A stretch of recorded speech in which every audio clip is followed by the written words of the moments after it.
Hello and welcome to HBM's Crypto-Corner for Wednesday, September 13th, 2023. We have a few things to talk about, so let's get started. The clearer the picture, the set of photographs taken by Mrs. Chi Kelly that appeared a few days ago continued to generate interest and debate. I penned my own initial reaction, having found 5 of the 15 images amongst various media articles, but though they generated a degree of anticipation, I wasn't going to dive in deep without seeing the complete run of images.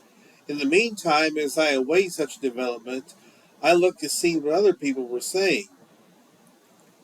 If they are images of the Loch Ness Monster, their detail and clarity may never have been surpassed, depending on what you think of others' alleged monster photographs. So the clearer the picture, the more unanimous and convergent the opinions. Nothing could be further from the truth. These are some of the interpretations I found on some Facebook forums. Giant eel, seals, crocodile, otter or seal being attacked by a reptile, a big cat carrying prey, leatherback turtles, water snakes, salamander, 2 bin bags, half-sunken dinghy, tarpaulin, pareidolia, dog carrying something, dead deer, degraded 2-man kayak, 2 people swimming with rucksacks.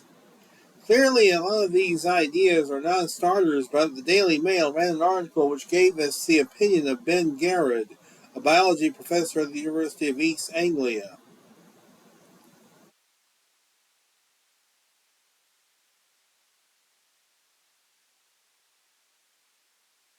And apparently this biology professor thinks that this might be a massive fish.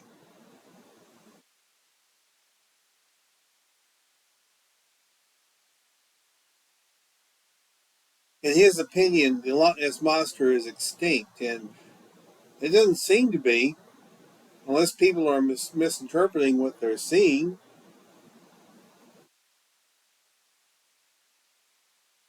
There's another photograph, another one of the photographs. Now this appears to be a sturgeon of some sort.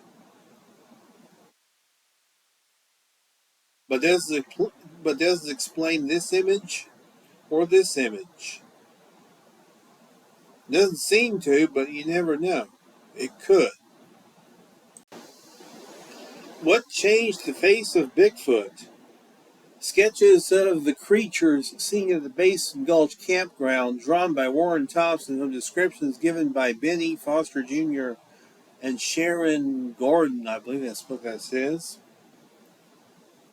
Above is the late Warren Thompson's drawings of the Bigfoot seen during the encounters that took place during the Basin Gulch expedition of the Bay Area group. The individuals involved, Benny Foster Jr., Sharon Gordon, and Richard Foster, who Thompson had guide his sketching, reported seeing several Bigfoot the night of August 11, 1970.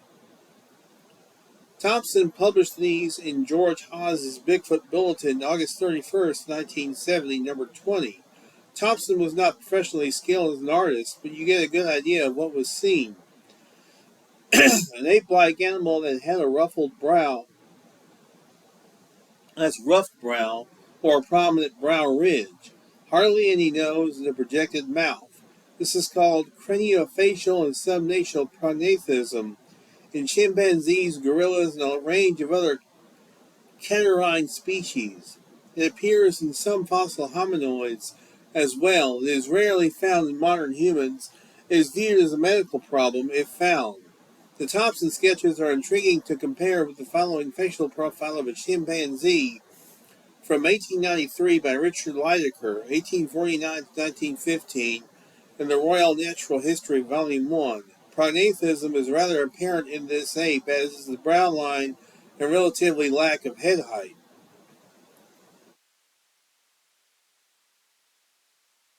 And you can see a bit of prognathism in this as well. Basically, prognathism means that the mouth sticks out. The mouth and the nose stick way out on an ape or an ape-like creature.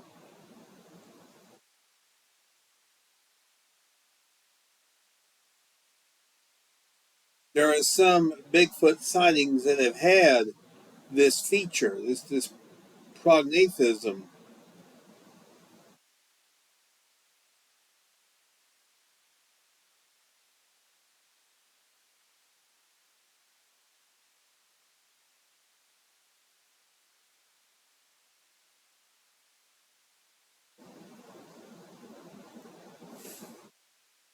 Although there doesn't appear to be any prognathism in Patty, the Patterson-Gimlin film creature.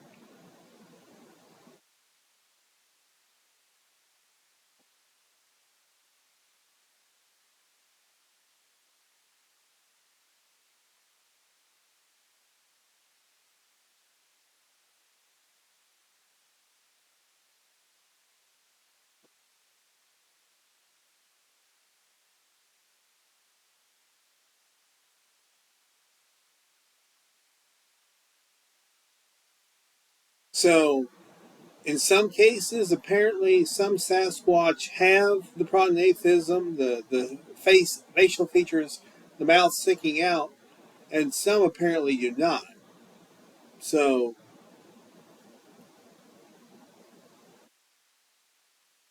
does this mean that all Bigfoot have the prognathism?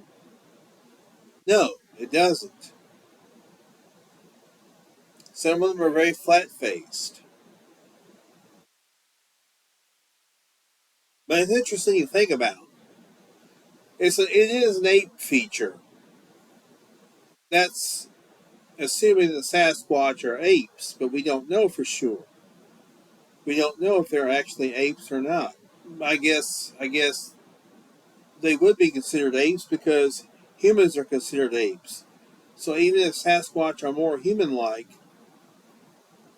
that would mean that they are also apes. So I suppose the ape versus human paradigm is irrelevant in this case. The Sasquatch Chronicles blog has a link to a video interview. It's actually audio, but I think it's video of the Patterson-Gimlin film of an interview with Roger Patterson and Bob Gimlin just a few days, about a week after they got the film. And this was in Canada. Roger Patterson and Bob Gimlin interview, October 26, 1967. The Sasquatch Archives writes, on October 26, 1967, Roger Patterson and Bob Gimlin were interviewed on radio by Jack Webster in Vancouver. That's British Columbia, by the way.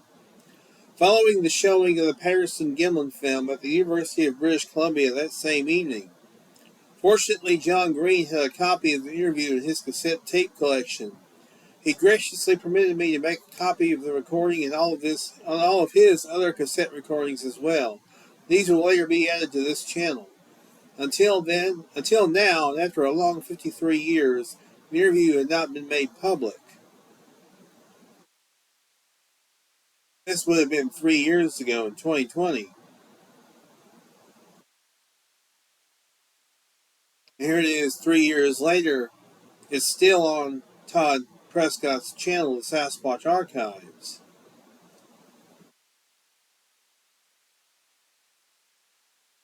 So if you guys want to peruse this and listen to the interview, it's completely free to listen to, obviously.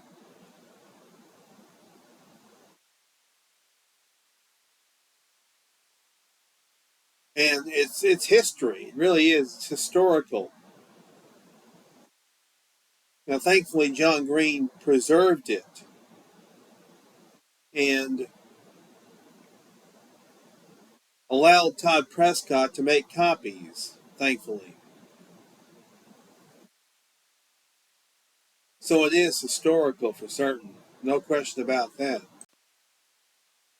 Finally, here's a really good interview with Pamela Pierce Barcelo, Lyle Blackburn, and Justin Beam discussing The Legend of Boggy Creek on 4K Blu-ray.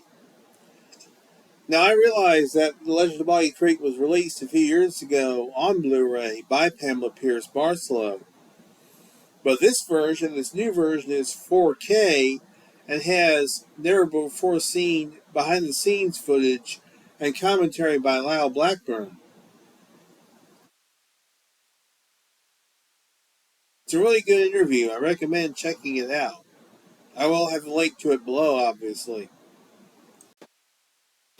And that's going to do it for this week. I want to thank you very much for tuning in. You guys are the heart of the show. I always say that, but I always mean it. And I will continue to do this as long as you guys want me to.